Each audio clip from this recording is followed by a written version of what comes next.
하나님의 말씀은 갈라디아서 6장 2절의 말씀이 되겠습니다.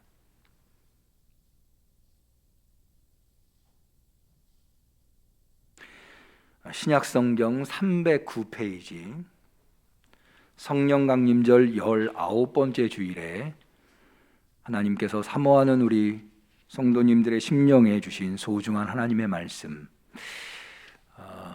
어떤 분이 저에게 이런 질문을 하시더라고요. 목사님, 다른 교회에서는 성령 강림절 몇 번째 주일 하는데 우리보다 수가 하나가 빠집니다. 예를 들어서 오늘 19번째 주일인데 다른 교회에서는 18번째 주일이라고 합니다. 이게 무슨 차이가 있는 겁니까? 그렇게 물어보시더라고요. 우리 성도님들이 궁금해하실 수도 있겠다라는 생각이 들어서 설명을 드리면, 성령 강림절을 포함시키느냐 시키지 않느냐, 그러니까는 예를 들어서 오늘은 성령 강림절 후 18번째 주일, 그렇지만 교회력에 의하면 대강절이 올 때까지는 성령 강림절만 성령 강림절이 아니라 대강절이 올 때까지는 교회력상 성령 강림절에 속합니다. 그래서 저희 교회에서는 성령 강림절까지 포함시켜서 성령 강림절 19번째 주일 이렇게 지키는 겁니다. 그렇게 이해해 주시면 되겠습니다.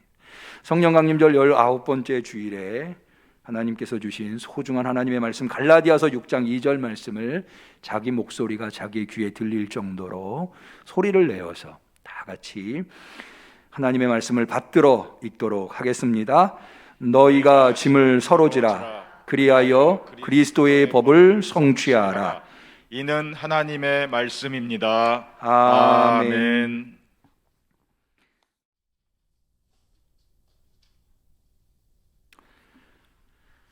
지난 한 주간은 어느 주간보다도 금세 지나간 것 같습니다. 아마도 추석 연휴가 있어서 그렇지 않았나. 되게 추석 연휴가 되면 일가 친지들이랄지 아는 지인분들한테 안부를 묻곤 합니다. 저도 제가 친하게 지내는 한 집사님께 전화를 드렸습니다. 잘 지내시느냐고. 근데 목소리가 안 좋으세요. 그래서 무슨 일이 있으시냐고 그랬더니 그 집에 딸이 있는데 딸이 신천지에 빠져서 가정이 매우 힘들다고 그런 말씀을 하시는 거예요.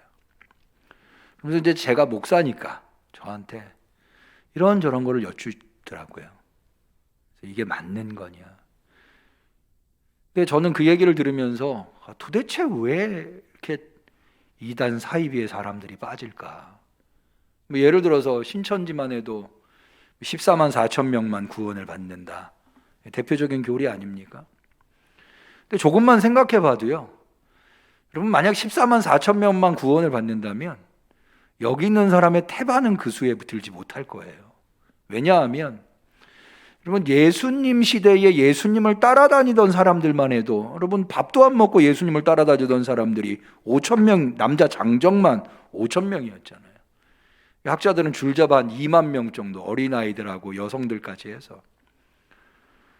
또 그뿐입니까? 예수님이 승천하시고 난 다음에도 이 500문도라고 하는 문도들이, 그리스도인들이 기도하는 것을 볼 때 기독교 역사가 2000년이잖아요.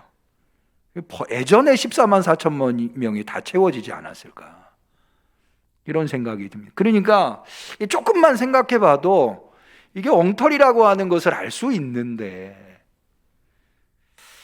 더군다나 왜 작년에 코로나가 막 창궐할 때 첫 번째로 이 확진자가 다량으로 발생된 곳이 신천지잖아요. 저는 그때 처음으로 신천지의 교주라고 하는 이만희 씨를 봤어요. TV를 통해서 봤는데 나오는데 완전히 극노인이더라고요. 생김새하며, 물론 외모로 사람을 평가해서는 안 됩니다만은 그 말투하며 얼마나 좀 어리숙하고 말이죠. 왜 저런 사람한테 사람들이 빠질까? 좀 굉장히 의아하더라고요. 교리는 둘째 치더라도. 그런데 제가 그런 의문을 가지고 있는데, 지난주에 흥미로운 동영상 하나를 보게 됐어요. 이게 뭐냐면 우리나라의 젊은 정신과 의사 둘이 운영하는 동영상 유튜브 채널인데요. 근데 이분들이 왜 사람들은 이단 사이비에 빠질까? 정신의학적으로 분석을 한 거예요. 근데 이분들이 분석한 건 아니고 우리나라보다도 먼저 정신의학이 발달되어 있는 데가 일본이잖아요. 그런데 이제 일본도 사실은 이단 사이비 때문에 피해가 많았죠. 대표적으로 뭐 수년 전에 옴진리교라고 하는데, 그러니까 뭐 지하철 테러가 일어나가지고 엄청난 사회적 혼란을 일으켰죠. 그거 외에도 일본 사회에도 이단 때문에, 사이비 종교 때문에 엄청난 혼란을 겪고 있는 것을 다수 보거든요. 그러니까는 일본의 대표적인 정신 분석 학자 오카다 다카시라고 하는 분이 있다 하더라고요. 이분이 왜 사람들은 이단에 빠지는가, 이단 사이비에 빠지는가, 이단 사이비에 잘 빠지는 사람들의 성향을 4가지로 분석을 한 것을 소개하더라고요. 근데 이 4가지가 뭐냐면 여기에 이제 좀 더 많이 해당되는 사람은 더 쉽게 이단 사이비에 빠지는 거죠. 첫 번째가 뭐냐면 의존적 성격을 가지고 있는 사람, 누군가에게 의존하기 좋아하는 사람, 그러니까 자신을 평소에 과소평가하는 거죠. 그래서 다른 사람들한테 거절당하는 것을 견딜 수 없는 거예요. 그러니까는 누가 나한테 와서 좀 아닌 것 같은 이야기를 해도 그 사람한테서 거절당할까 봐, 그래서 그 사람을 따르게 된다. 의존적 성격을 가지고 있는 사람. 두 번째로는 피암시성 성향을 가지고 있는, 이 피암시성이라는 게 뭐냐면 다른 사람의 말을 무비판적으로 수용하는 그런 성향을 가지고 있는 사람. 어린아이들이 대부분 좀 그러죠. 왜 어린아이들은 어른이 하는 이야기는 잘 비판하지 않고 수용해. 그러니까 유괴도 당하고 그러는 것 아닙니까? 이런 사람들. 그러니까는 누군가 엉터리 교리를 얘기해도 그냥 그런가 보다 하고 받아들이는 이런 사람들이 이제 이단에 빠지기 쉽다는 거예요. 세 번째로는 불균형한 자기애. 이게 무슨 얘기냐면 이상과 현실이 너무 큰 괴리감이 있는 거예요. 불균형이 있는 거죠. 대표적으로 한 20대, 그러니까는 젊은이들은 이상은 높은 거예요. 나 이렇게 되고 싶다. 근데 자신의 현실은 거기에 따르지 못하는 거예요. 그래서 이 이상과 현실의 큰 괴리감으로 인해서 자신의 자존감이 낮아진 이들. 그러니까는 되고 싶은 거는 높은데 자신의 현실은 그렇지 못하니까 자존감이 떨어질 수밖에 없는 거죠. 왜 나는 이 모양일까? 내 능력은 왜 이거밖에 안 되나? 내 환경은 왜 이거밖에 안 되나? 내 부모는 왜 이거밖에 안 되나? 이런 생각을 하게 되는 거죠. 이런 사람들은 낮아진 자존감을 메꾸기 위해서 뭔가 대단해 보이는 사람한테 기대게 된다는 거예요. 그리고 그 사람에게 선택을 받은 것으로 자신, 이른바 우리가 익숙한 표현으로 선민의식, 저 대단한 분이 나를 선택했어, 이런 것에 빠지게 된다는 거예요. 그러니까 뭔가 교주가 대단해 보이면 그런 교주가 나를 불러준 것에 대해서 내가 자존감을 세우게 되는 것. 마지막으로 스트레스나 깊은 고립감에 빠져 있는 사람, 쉽게 얘기하면 외톨이. 이단이나 사이비 종교들이 주로 타겟으로 삼는 사람이 혼자 있는 사람이라 하더라. 그러니까 이 외로운 사람은 누군가 자기 곁에 와주는 것이 굉장히 좋은 거예요. 그리고 혼자 있으니까 누가 이야기하는 것이 두세 사람이 같이 와가지고 이야기를 하는데 판단이 무기력해지게 되는 거죠. 그래서 혼자 외롭게 있는 사람, 이런 사람들이 이단에 빠지기 쉽다. 이 4가지. 의존적 성격을 가지고 있는 사람, 피암시성의 성향을 가지고 있는 사람, 불균형한 자기애에 있는 사람, 고립감에 빠져 있는 사람. 제가 이 이야기를 소개하는 이유는 바로 오늘 갈라디아서, 이거는 일반 정신분석으로 구분한 이단 사이비에 빠지는 사람들, 대한 이야기고요. 오늘 갈라디아서가 바로 이 바울의 서신 중에 가장 이단과 투쟁적으로 기록된 그런 서신입니다. 우리 갈라디아서 1장 6절을 한번 볼까요? 그리스도의 은혜로 너희를 부르신 이를 이같이 속히 떠나 다른 복음 쫓는 것을, 이거 이단 쫓는 것을 이야기합니다. 내가 이상히 여기노라. 그러니까 갈라디아 교회의 성도들이 지금 복음에서 떠나 이단을 막 쫓아가기 시작하는 거예요. 여기에 대해서. 그래서 바울이 막 저주를 퍼붓습니다. 8절 9절 볼까요? 그러나 우리나 혹 하늘로부터 온 천사라도 우리가 너희에게 전한 복음 외에 다른 복음을 전하면 저주를 받을지. 한 번만 얘기하는 게 아니에요. 이어진 9절 또 보죠. 우리가 전에 말하였거니와 내가 지금 다시 말하노니 만일 누구든지 너희의 받은 것 외에 다른 복음을 전하면 저주를 받을 거예요.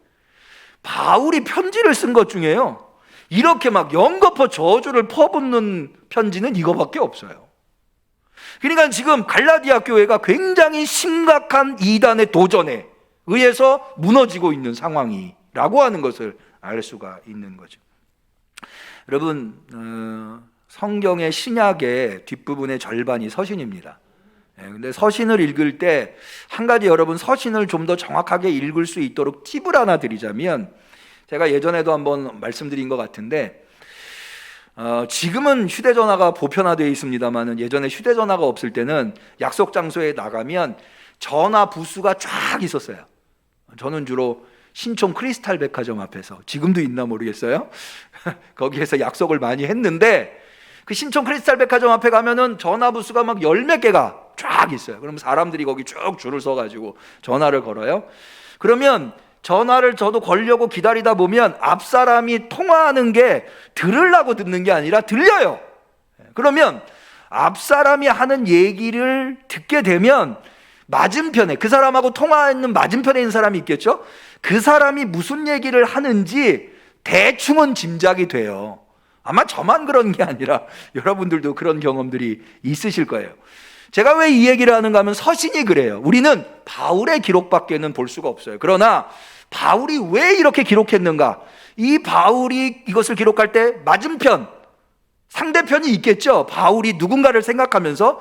그러니까는 왜 바울이 이렇게 기록했는가를 염두에 두면서 교회의 사정이 어떠하길래 바울은 이렇게, 대부분 바울의 서신들은 다 교회의 문제를 해결하기 위해서. 그러니까 바울 같은 경우는 저와는 좀 달리, 저 같은 경우는 한 지역의 교회에서 오랫동안 목회를 하는 목회자잖아요. 근데 바울은 그렇지 않아요. 그런 목회자가 아니에요. 바울은 어느 지역에 가면 그 지역에 복음을 전해서 교회를 세웁니다. 그래서 교회가 세워지면 다른 리더십을 세워요. 그리고 난 다음에 바울은 떠납니다. 그런 대표적인 교회가 고린도 교회예요. 바울이 고린도에 가서 교회를 세우고 어느 정도 교회가 세워지니까 거기에다가 아볼로라고 하는 리더십을 세웁니다. 그런 다음에 바울은 떠나요. 그리고는 계속해서 교회의 소식을 들으면서 교회가 문제가 발생하면 편지를 통해서, 주로 물론 찾아갈 적도 있지만 편지를 통해서 그 교회의 문제를 해결하고자 시도합니다. 바울의 편지들이 대부분이 다 그런 편지들이에요. 그래서 그런 맥락에서 우리는 왜 바울이 이런 말씀을 하고 있는가, 이런 글을 쓰고 있는가, 상대편에 어떤 문제가 있길래 바울이 이런 기록을 하고 있는가를 보면 어느 정도 정확하게, 좀 더 정확하게 바울의 글들을 이해해 볼 수가 있는 거죠. 바울이 지금 1장에서 이미 이렇게 막 저주를 받을 것이다, 다른 복음, 복음이면 복음이지 다른 복음은 무엇입니까? 이게 이제 이단인 거예요. 이단이라고 하는 말이 끝단자거든요. 끝이 다른 것, 다 비슷한데 끝에 가서 달라지는 거죠.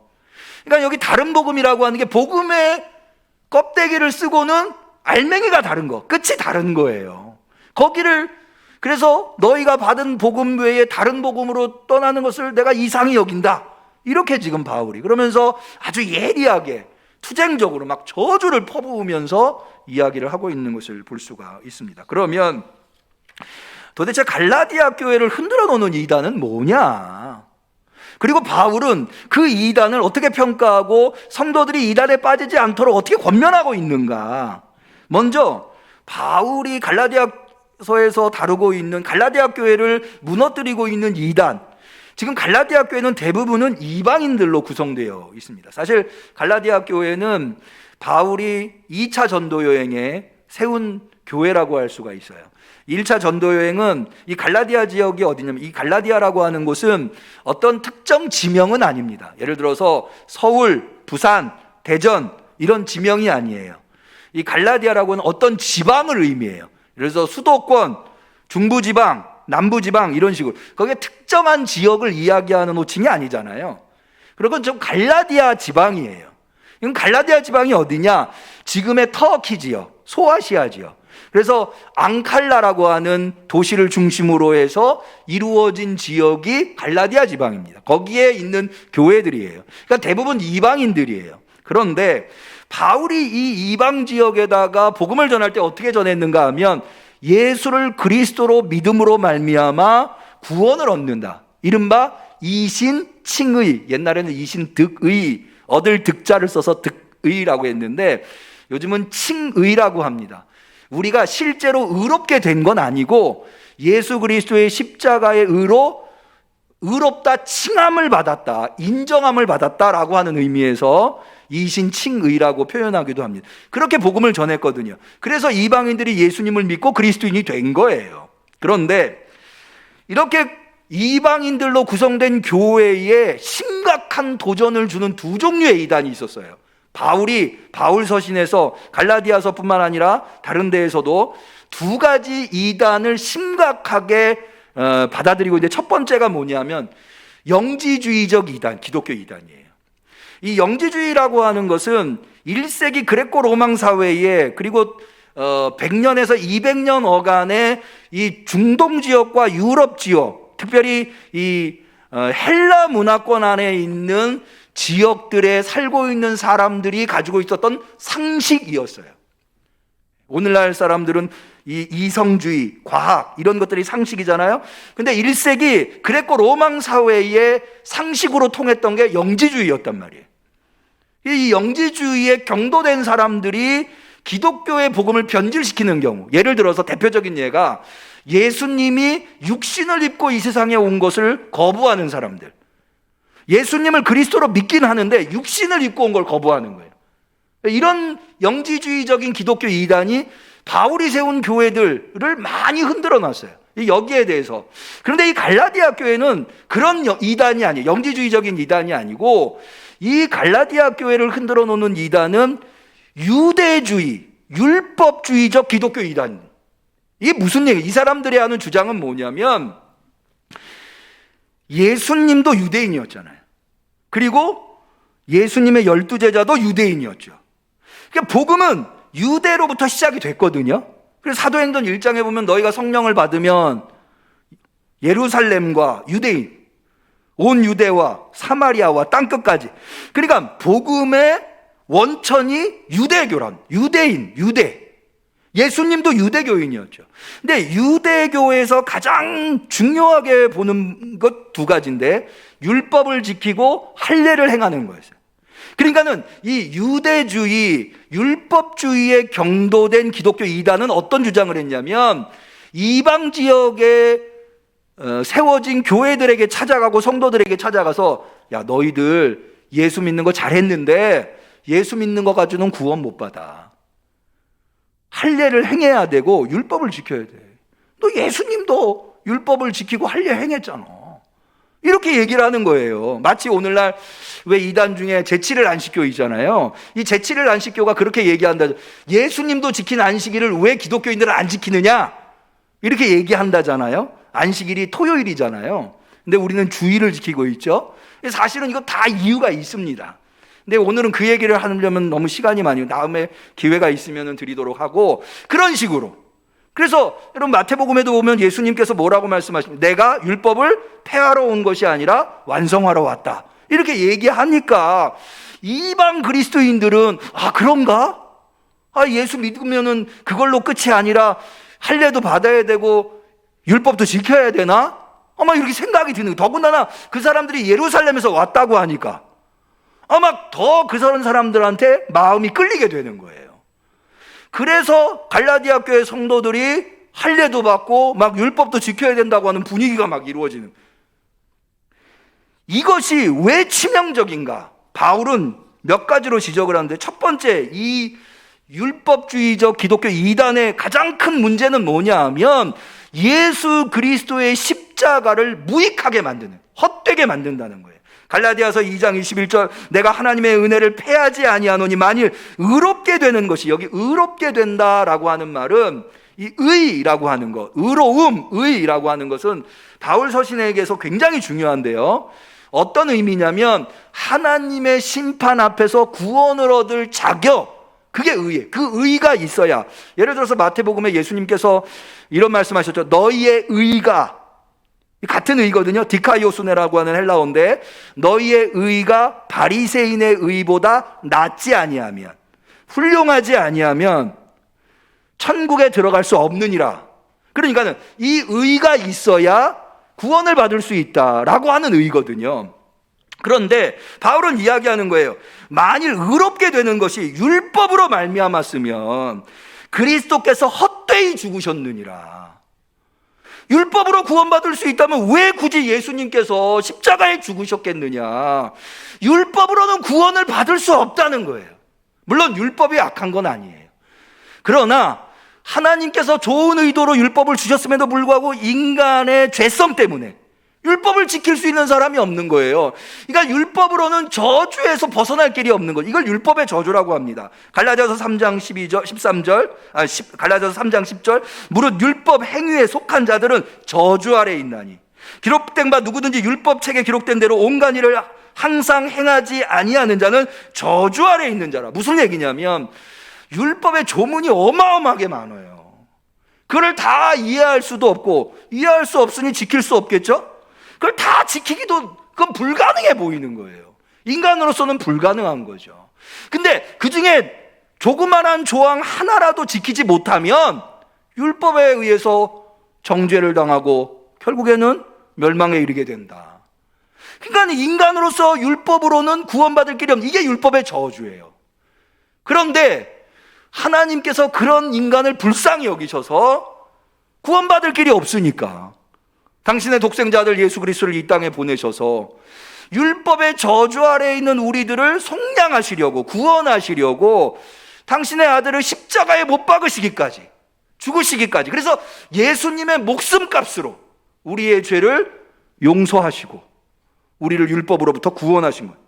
갈라디아서 3장 14절, 이는 그리스도 예수 안에서, 갈라디아서 3장 13절, 그리스도께서 우리를 위하여 저주를 받은 바 되사 율법의 저주에서 우리를 속량하셨느니라.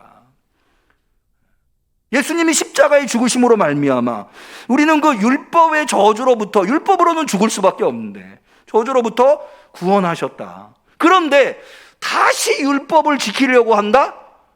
이거는 예수님이 십자가에 죽은 의미가 아무것도 없는 거예요.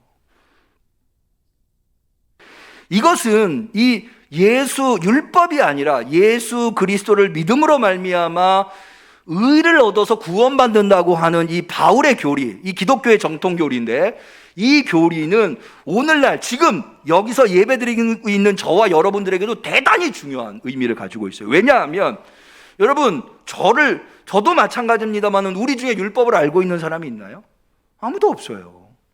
사실은 율법이 얼마나 복잡하고 어려워서 예수님 시대에도요, 율법에 대해서는 율법만 전문적으로 공부한 사람들조차도 율법을 잘 몰랐어요. 율법의 해석을 가지고 해석의 차이도 난무했고요. 그러니까 오늘날 이 예루살렘, 유대 땅에서, 팔레스틴에서 정반대의 동쪽 끝에 있는 이 대한민국에 이 유대와는 전혀 상관없는 우리들이 만약 율법으로 구원받는다면 구원받을 수 있는 사람이 누가 있어요? 없는 거죠. 그러니까는 그 율법이 아니라 십자가에 달리신 예수를 그리스도로 믿음으로 말미암아 구원을 얻는다고 하는 것은 우리에게는 너무나 소중한 거예요. 할렐루야. 하나님의 은혜가 아닐 수 없는 거죠. 그런데 다시 율법을 행한다? 말도 안 되는 거죠. 할례도 마찬가지예요. 바울은 갈라디아서 5장 2절에 뭐라고 얘기해? 보라, 나 바울은 너희에게 말하노니 너희가 만일 할례를 받으면 그리스도께서 너희에게 아무 유익이 없느니라. 바울의 논리는 이렇습니다. 할례가 무엇을 의미하느냐? 할례는 율법의 백성이 되었다고 하는 것을 의미하는 거, 상징하는 게 할례라는 거예요. 그러니까 할례를 받는다고 하면 난 율법의 백성이다. 그런데 우리 그리스도인들은 율법의 백성인가요? 믿음의 백성인가요? 믿음의 백성들이에요. 믿음으로 말미암아 의를 얻었고 믿음으로 말미암아 구원을 얻은 거예요. 그런데 다시 할례를 행함으로 말미암아 율법의 백성이 된다? 안 될 말인 거죠. 예수 그리스도께서 우리를 율법이 아니라 믿음의 백성으로 만들어 그렇게 해서 구원하시려고 십자가를 지신 건데 우리가 다시 할례를 행한다고 한다면 예수님이 십자가에 죽을 일이 무엇이냐? 그것이 무슨 유익이냐? 또 바울은 이렇게 얘기합니다. 갈라디아서 3장 3절 너희가 이같이 어리석으냐? 성령으로 시작하였다가 이제는 육체로만 율법과 할례를 강요하는 사람들 그리고 거기에 경도되는 사람들 이것은 성령으로 시작한 그리스도인들이 육체로 마치는 꼴이라는 거예요. 이게 무슨 얘기냐면요. 여러분 성령은 초대교회에서 성령은 어떤 의미를 가지고 있느냐? 종말의 영입니다. 마지막 때에 구원받는 백성들에게 하나님께서 너는 구원받았어 라고 하는 보장으로 주시는 것이 성령이에요. 그래서 초대교회는요 성령을 받았느냐 못 받았느냐 굉장히 중요해요. 왜? 성령을 받아야 구원받은 거고 성령 못 받으면 구원 못 받은 거예요. 이 문제를 심각하게 고민했었던 것이 고린도 교회였어요. 고린도전서 12장에서 14장까지가 성령의 은사장이잖아요. 성령의 은사장에서 바울이 강조해서 얘기하는 건 뭐냐면 방언만 성령의 은사가 아니다. 예언의 은사, 통역의 은사, 병 고치는 은사, 믿음의 은사, 좌우지간의 은사는 다양하다. 왜 그 얘기를 하냐면 이것도 우리가 상대편이 뭐라고 얘기했는지를 좀 생각해 보면 이해가 되는데 고린도 교회는 어떻게 생각했냐면 성령을 받아야 구원받은 건데 성령 받은 걸 어떻게 알 수 있어요? 잘 모르잖아요. 그래서 고린도 교회 성도들은 뭘로 그걸 판단했냐면 방언하느냐 못하느냐. 방언이 성령의 은사잖아요. 성령의 은사인 방언을 하면 구원받는 거고 받은 거고 방언 못하면 구원 못 받은 거다. 이렇게 생각을 한 거예요. 근데 예수 믿는다고 다 방언하는 거 아니잖아요. 그러니까는 사도 바울한테 물어본 거예요. 정말 방언만 성령의 은사입니까? 그랬더니 바울의 이야기는 뭐예요? 그렇지 않다. 방언만 성령의 은사가 아니다. 심지어 바울은 뭐라고까지 얘기하는가? 사랑장에서 방언보다 훨씬 더 소중한 은사 중에 최고의 은사, 아니 은사를 은사되게 하는 은사, 그게 무슨 은사냐? 사랑의 은사다.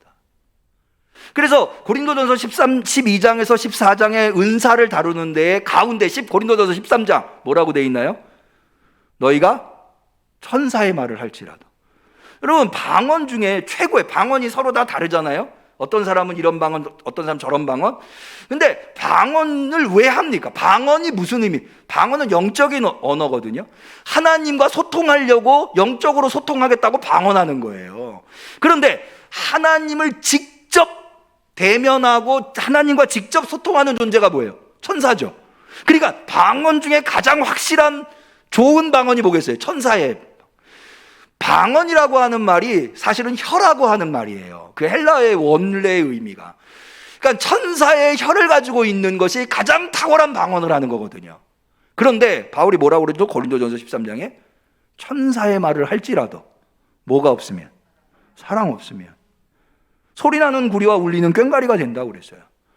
니들이 방언한다고 방언 못하는 사람들 무시하고 그 사람들 정죄하고 하면 그건 사랑이 있는 거예요, 없는 거예요? 너희들이 아무리 방언을 잘한다 하더라도 사랑 없으면 소리나는 구리와 울리는 꽹과리일 뿐이다. 그렇게 이야기를 하는 거거든요. 그만큼 성령을 받은 것에 대해서 대단히 중요하게 여겼는데, 그래서 고린도전서에는 바울은 성령 받은 걸 어떻게 알 수 있느냐? 성령이 아니고서는 예수를 주라 시인할 수 없느니라. 그러니까 예수님을 주라 고백할 수 있다면 그거는 우리 안에 누가 계시다는 거예요? 성령이 계시다는 거예요. 그래서 뭐라고 그래요? 주의 이름을 부르는 자는 구원을 얻으리라. 할렐루야. 이게 바로 바울이 전한 복음이고 기독교의 정통 복음이거든요.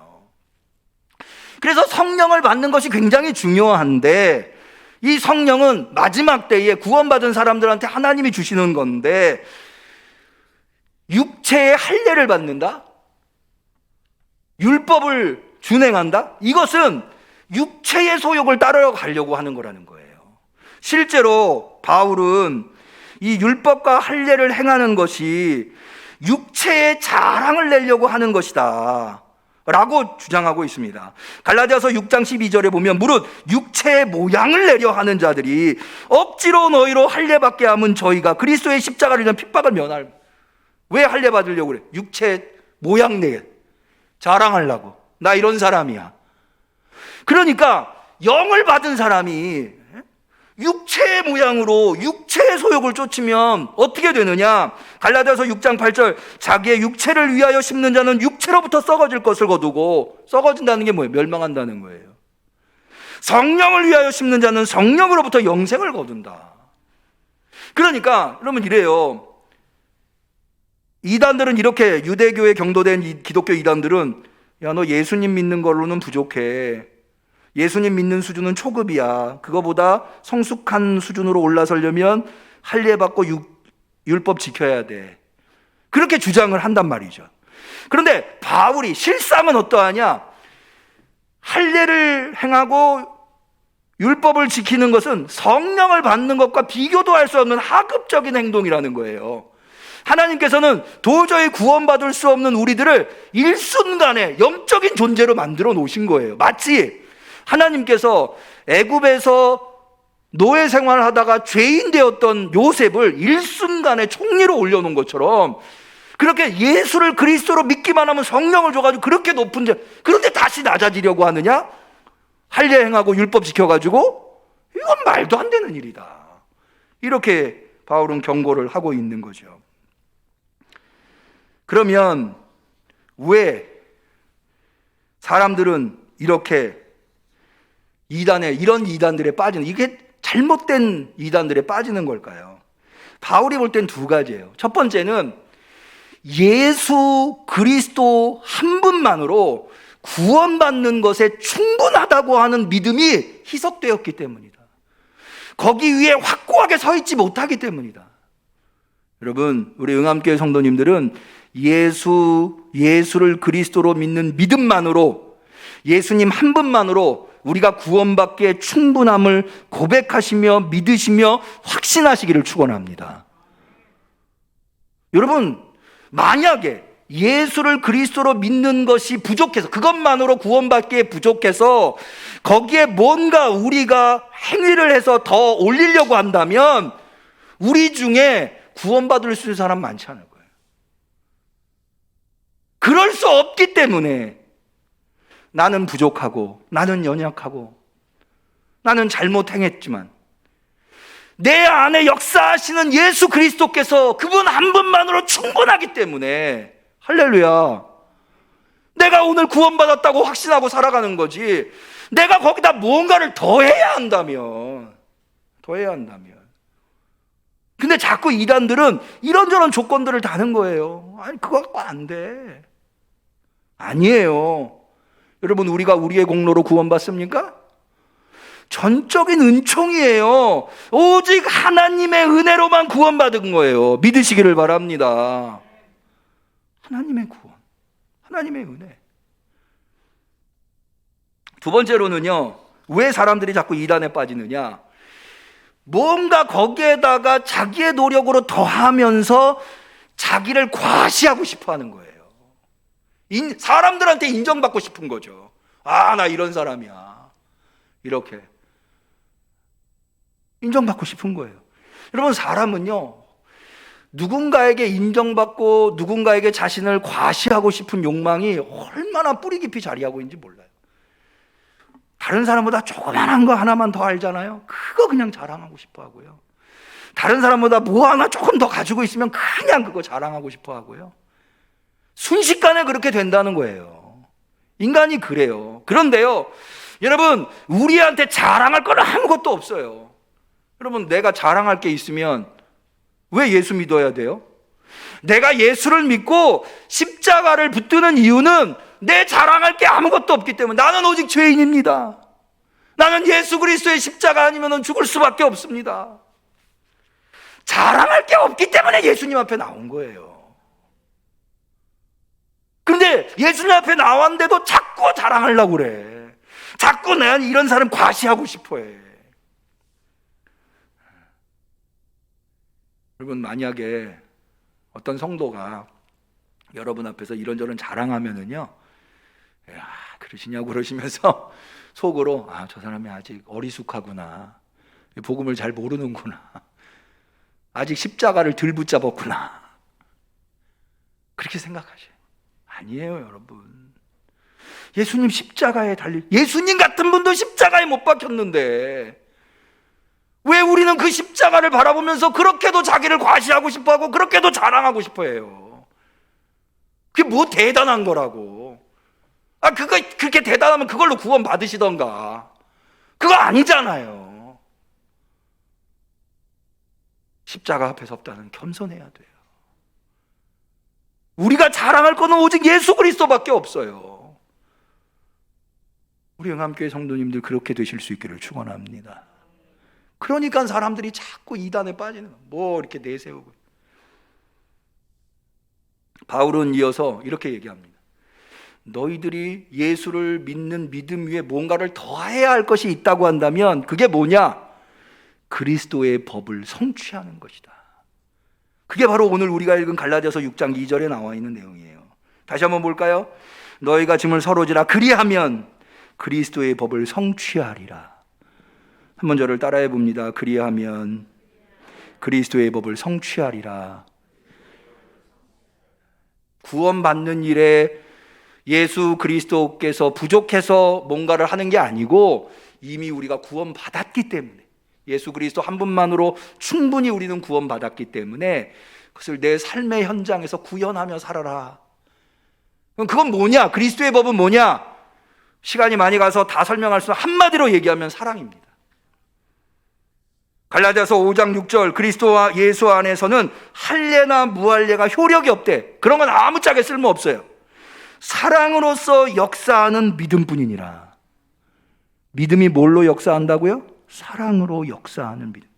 여러분, 믿음이 연약하고 힘없다고 생각되세요? 그래서 뭔가 더해야 할 게 있다고 느껴지세요? 만약 그렇게 느껴진다면 여러분이 더해야 할 것은 사랑뿐입니다. 사랑을 더하세요.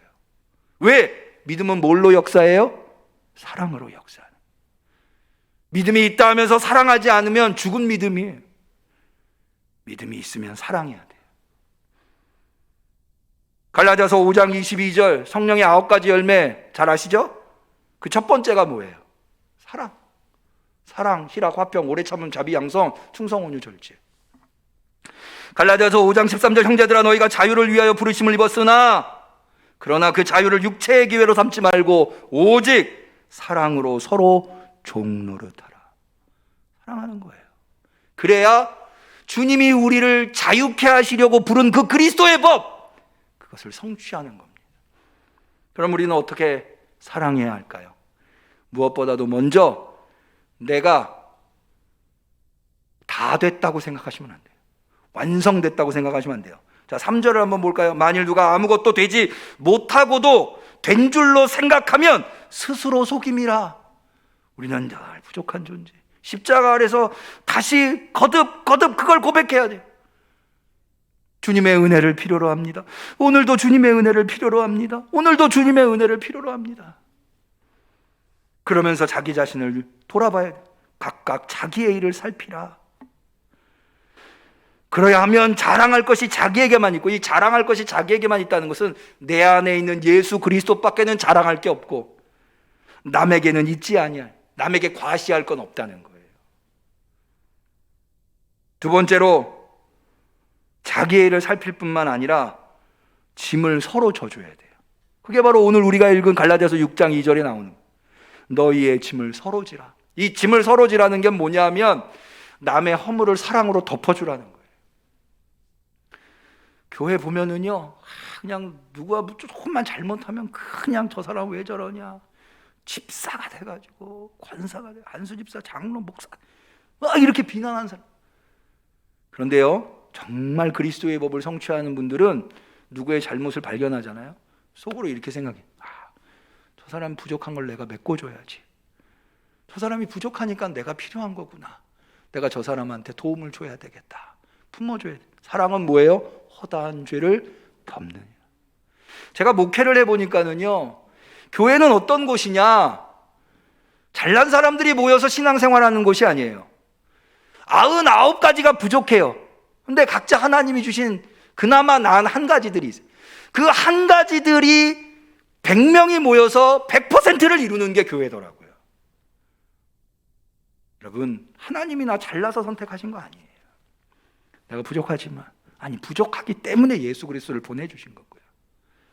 그래서 우리는 서로 짐을 져주는 거예요. 마지막으로 이런 사랑을 끝까지 행해야 돼요. 갈라디아서 6장 9절입니다. 우리가 선을 행하되 낙심치 말지니 피곤하지 아니하면. 선을 행하다가 지쳐요? 그래서 이거 아무짝에 쓸모없구나. 여러분, 사랑이요, 그래요. 다 사람들이 내 맘 같지 않아요. 나는 저 사람한테 사랑 베풀었는데 저 사람은 나한테 사랑 안 베풀 때가 많아요. 근데 그 사람 보고 사랑한 거 아니잖아요. 우리는 주님으로부터 사랑을 받았기 때문에 사랑하는 거잖아요. 지치면 안 돼요.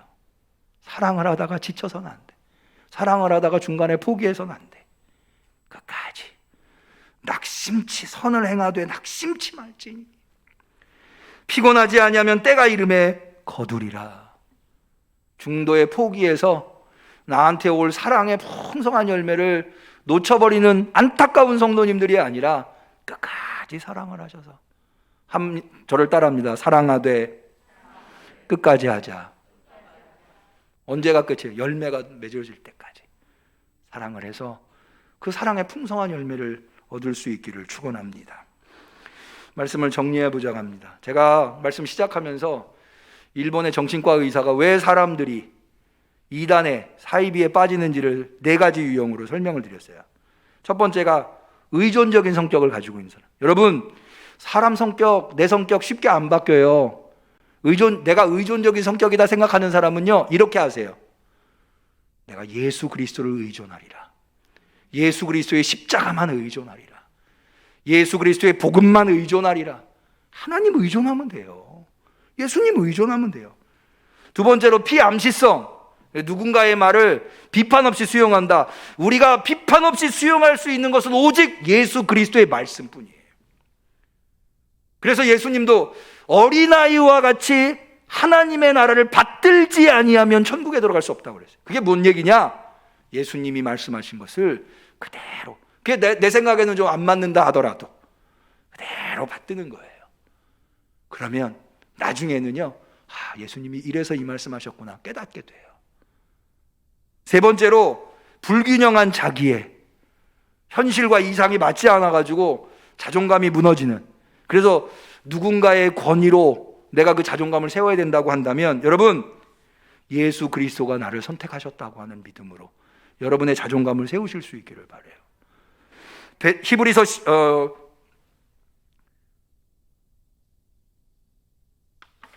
베드로전서 2장 9절 잘 아시죠? 오직 너희는 택하신 족속이요 왕 같은 제사장이요.